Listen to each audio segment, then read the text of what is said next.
The Championship kicks back off this weekend with some massive fixtures to go.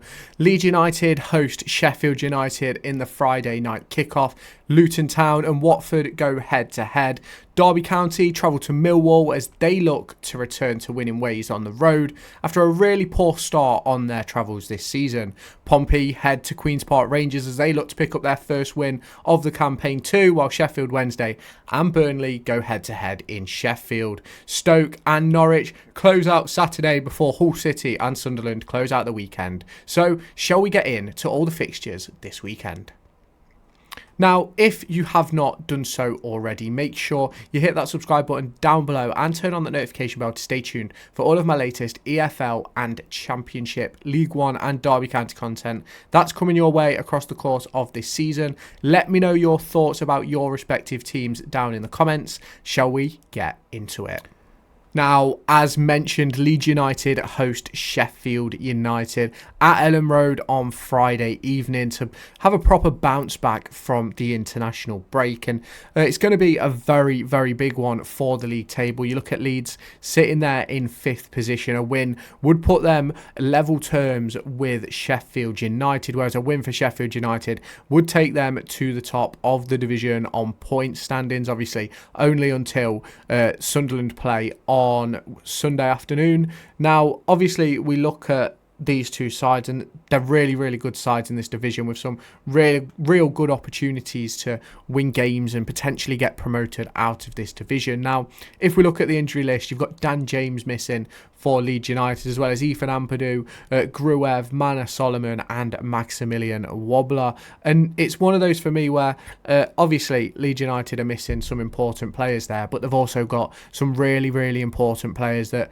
are still available. And you look at the injury list for Sheffield United, just Tom Davis to list according to FootMob. If we go and look at the previous 5 results of these two sides, Leeds United 2 draws in the last 2 games against Sunderland and Norwich City. Before that, 2 wins against Cardiff and Coventry before a defeat versus Burnley. You then have Sheffield United, their previous 5, they've won 4 and drew 1. Their draw came against Portsmouth, at Portsmouth as well, so that's a very interesting one. And obviously, you look at this fixture, and for me, it's an absolutely massive one which is going to have massive impact on the league table, as previously shown. If we look at the last 5, Sheffield United leading the way on that one, no defeat, and then Leeds United sitting down there in 6th position. Now, if we look at the away form, Sheffield United sitting 5th, no defeat away from home yet. And we look at the home form, Leeds United find themselves down in 14th. So there is every possibility Sheffield United come away from this with all 3 points. We then get on to a big game in the Championship. Cardiff City host Plymouth Argyle at the Cardiff City Stadium as Wayne Rooney travels to Wales with his squad. And I do think this is going to be a very interesting one. In the previous 2 games, Cardiff City have picked up 4 out of 6 points. And Omar Rizza, who's interim manager as it stands as I'm recording this video, has done a really good job with his squad at Cardiff City to turn it around from that of the squad that Errol Bullitt was in charge of.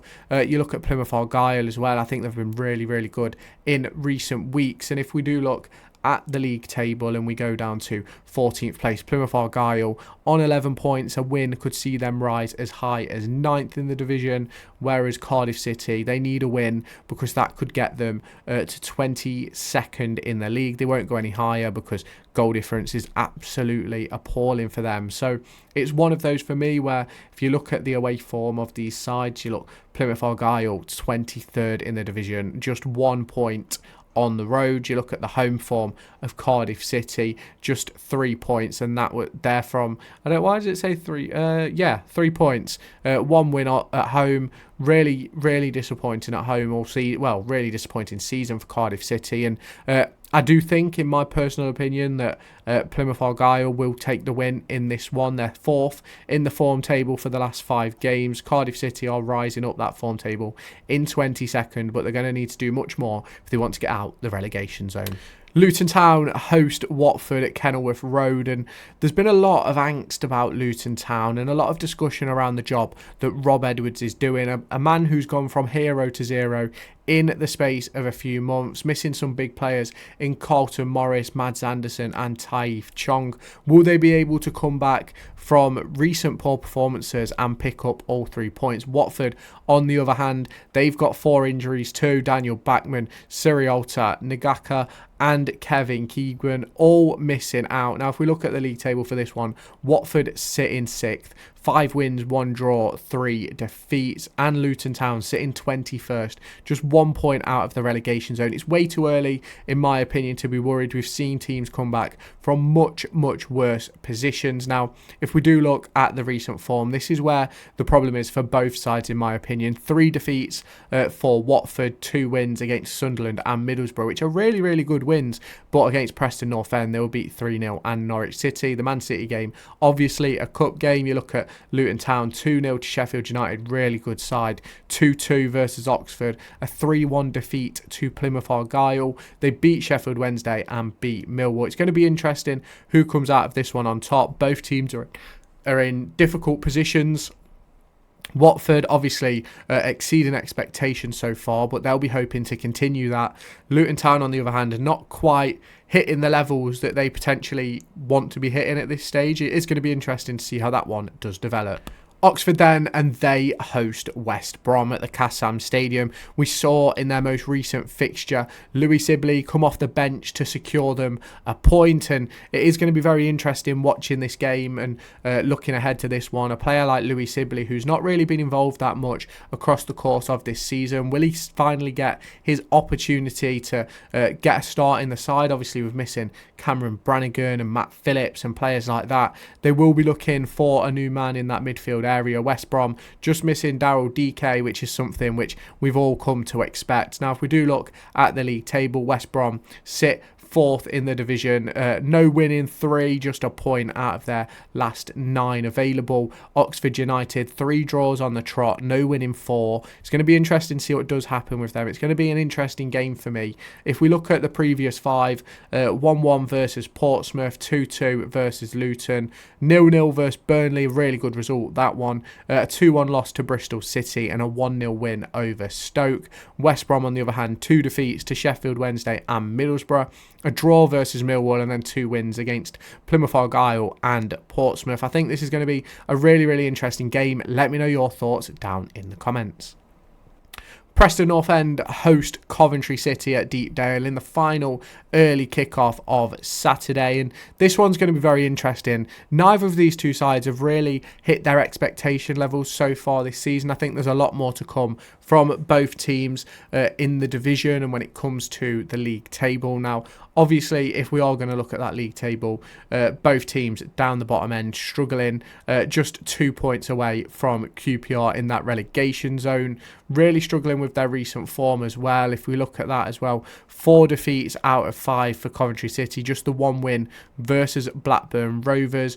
Preston North End have 3 draws, 1 loss and 1 win, which was a really good win versus Watford, but it's one of those where they are struggling to pick up proper points and make a real impact on the division. It's going to be interesting to see how this one goes. Blackburn and Swansea then face each other at Ewood Park, and Blackburn started the season very, very strongly. They've had some really, really good players so far this season. They've obviously lost some big names as well. You look at the injury list: Callum Britton, Harry Leonard, Scott Wharton and Zach Gillesson. And then you look at the Swansea City injury list of Andrew Fisher and Josh Ginley. It's going to be very interesting looking at this one. Blackburn sitting in 8th. They have the opportunity to go into as high as 3rd position, and Swansea City, they could go as high as 7th by the end of this game week. And if you look at the recent form of the two sides, it's 2 defeats in a row for Blackburn Rovers versus Coventry City and Plymouth Argyle. The 2 wins came against QPR and Bristol City, with a draw versus Preston North End in there. Swansea City haven't won in 3, but their 2 wins came against Coventry and Norwich. A 1-1 draw versus Bristol City and against Stoke, and the defeat to Sheffield United. How is this one going to go? Let me know down in the comments. If you have not done so already, make sure you hit that subscribe button down below and turn on that notification bell to stay tuned for all of my latest Derby County and EFL content, which is going to be heading your way across the course of this month and the rest of this year. So make sure you hit that subscribe button, hit the like button, let me know your thoughts down in the comments, and I'll catch you in the next part of this video.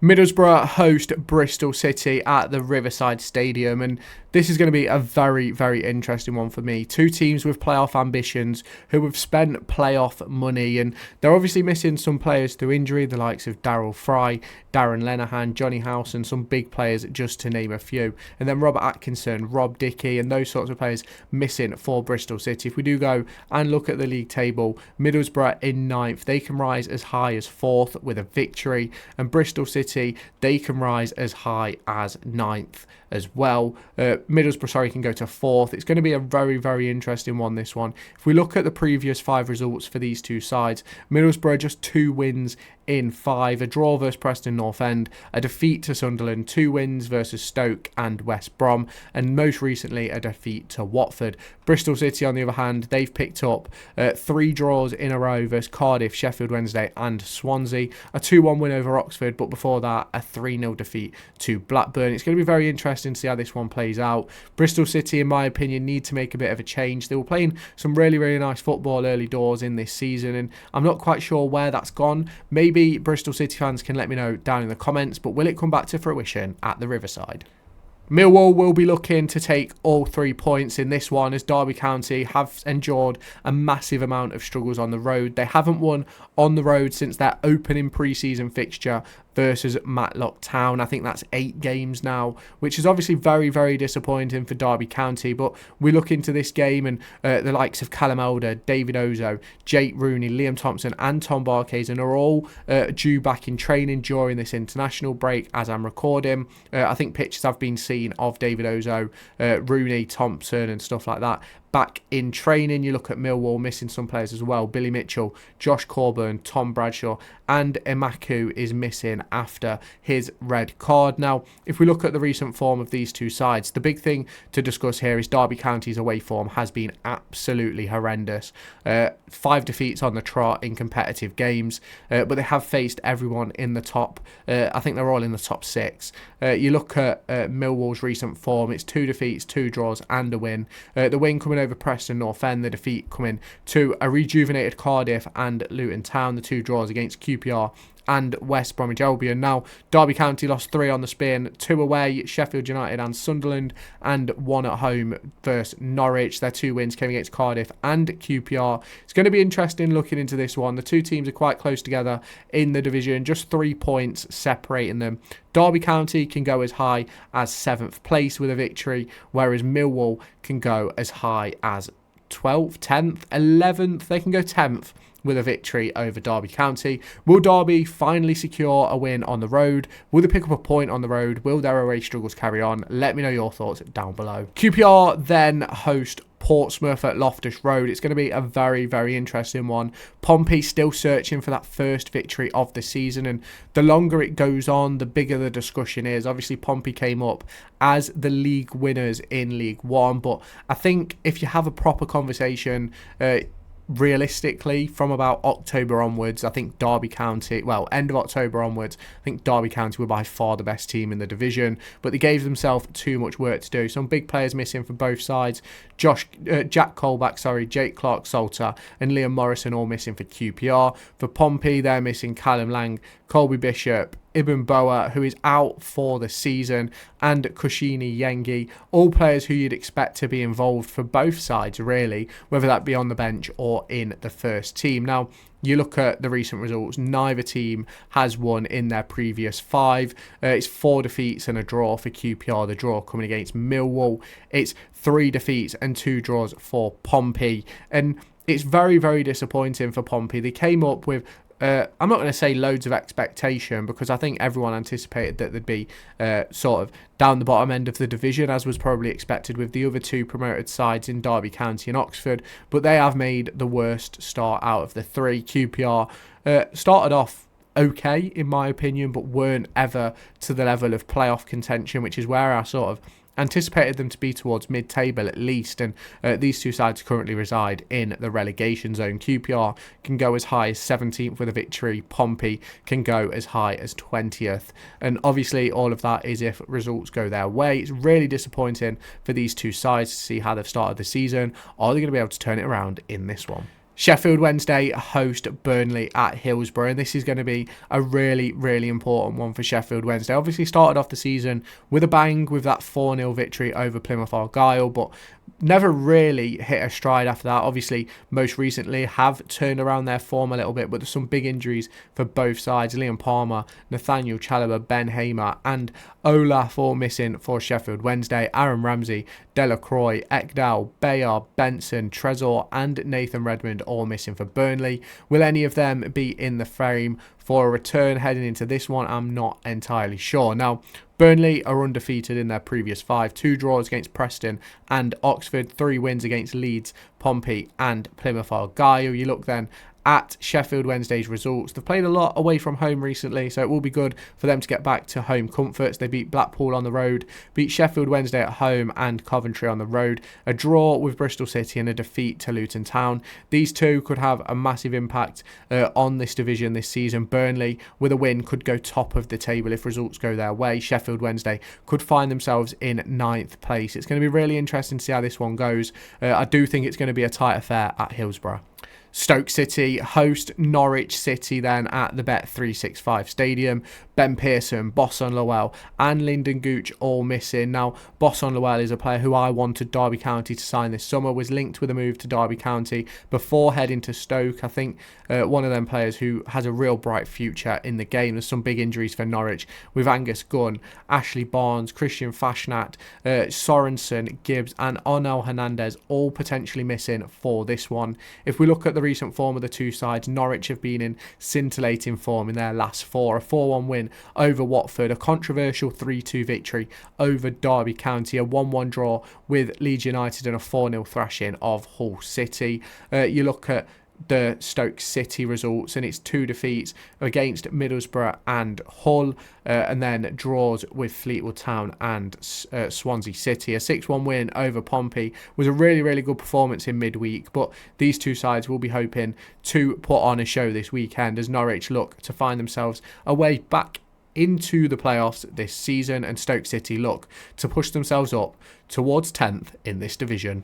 Hull City then, after some big changes for Hull over the summer. They've not quite hit their stride so far this season. It's been a really poor start versus a Sunderland side that have hit the ground running and are currently leading the way. Obviously, it is despite a points deduction to Sheffield United, because if we look, Sheffield United would be 2 points clear at this point. Now, we look at the injury list. Timothy Latuula missing for Hull, as well as Ryan Longman, Harvey Cartwright and Andrew Smith. Sunderland could be missing some big players with Samad, Higgins, Sialt, Poveda, Mayenda, Alessi and Abdullah all missing heading into this one potentially. You look at the recent form of the two sides, it's 4 wins for Hull. That Alansbourg game, I believe, is a friendly, so we ignore that one. It's 3 wins after a 4-0 defeat to Norwich City, which isn't a game where I think you can be disappointed to be defeated in.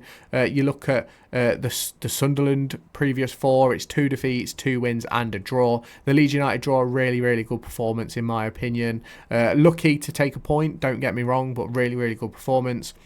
Sunderland beating Derby 2-0 was a really nice performance from Sunderland. Watford defeat Sunderland Middlesbrough 1-0, and it's going to be interesting to see how this one shakes out. Now, if we do just take a look at the league table, it's going to be a very interesting one heading into this one. You can stop and have a look at anything on the screen right now. We're going to go through the full league table and then scroll through the home table and the away table to see Derby County in the playoff positions for home form. and you can see where the teams are struggling and where they are doing well. Obviously, away from home, Derby County sitting at the bottom of the division. A really, really poor start to life on the road in the Championship. If we look at the last 5, though, Sheffield United lead the way. Burnley, Norwich, Plymouth, Hull and Leeds rounding out those playoff positions. In the relegation zone, you've got Cardiff, QPR and Pompey. If we look at the XG chart, we can see where these teams should be. Middlesbrough underperforming, Leeds underperforming, Millwall underperforming, Sheffield United are 2 places higher than they should be, West Brom a place too high, Norwich a place too low, Sunderland massively overperforming, Coventry and Luton massively underperforming as well, Burnley are overperforming, Bristol City underperforming as well. Blackburn are overperforming. Hull City exactly where they should be. Derby County are 2 places higher than expected. Oxford are 5 places higher than expected. QPR 6 places lower than anticipated based on their numbers. Watford 11 places higher than they should be. Swansea 8. Sheffield Wednesday 5, Plymouth Argyle 9. It's been a really good start for some of these teams. It'll be interesting to see if they can keep it all going towards the end of the season. We obviously have another international break in just a few weeks' time. We're going to do a full review of the first, essentially, half of this championship season coming into that international break. So make sure you hit that subscribe button, turn on that notification bell, and I'll catch you in my next video.